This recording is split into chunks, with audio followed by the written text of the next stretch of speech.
រោមជំពូក8ខ38និងខ39ត្បិតខ្ញុំជឿជាក់ថាទោះស្លាប់ឬរស់ពួកទេវតាឬអំណាចអ្វីការអ្វីនៅជាន់នេះឬទៅមុខឬអធិរិទ្ធអ្វីទីមានកម្ពស់ទីជម្រៅឬរបស់អ្វីដែលកើតមកឯទៀតក្តីនោះពុំអាចនឹងពងរាប់យើងចេញពីសេចក្តីស្រឡាញ់របស់ព្រះដែលនៅក្នុងព្រះគ្រីស្ទយេស៊ូវជាព្រះអម្ចាស់នៃយើងរាល់គ្នាទៅបានឡើយ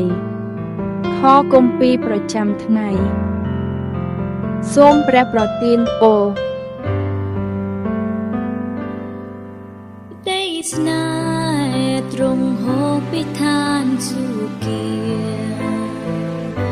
បំពេញចិត្តខ្ញុំឲ្យពេញឲ្យបានហោហៀផុតគ្រារាំងស្ងួនទ្រង់ឆ្លើយពេលកូនស្រែកហៅណែនាំឲ្យរកគោលដៅកូនចង់នៅជាមួយទ្រង់ក្តីស្នេហ៍ទ្រង់ជាធម៌តាជីវិតជាទីពឹងអា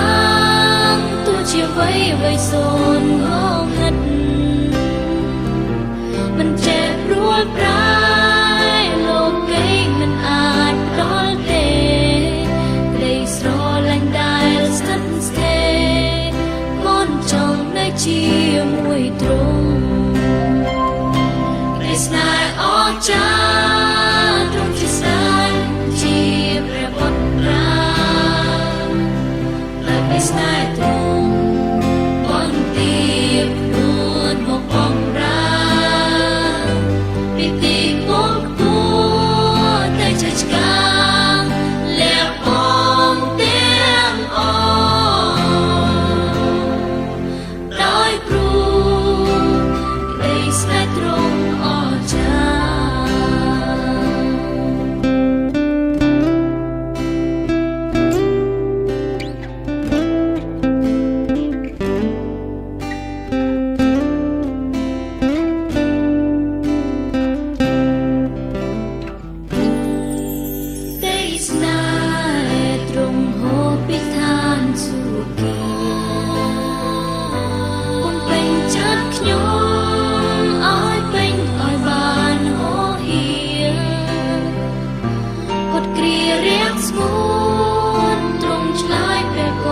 ស្រែកហៅ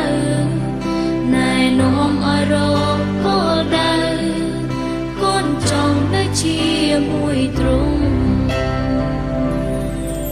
ក្តីស្នេហ៍ទ្រង់ជាធម៌តាជីវិតជាទីពឹងអាងទោះជាអ្វីសូន្យងងឹតមិនចេះព្រួលប្រែ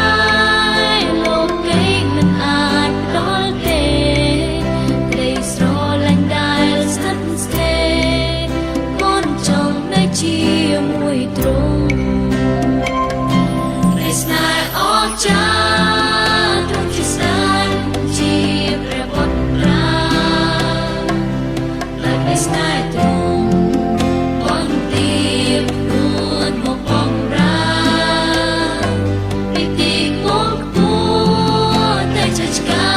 ងលះបង់ទាំងអស់ដោយព្រោះក្តីស្នេហ៍ទ្រង់អស្ចារ្យសូមព្រះប្រទានពរ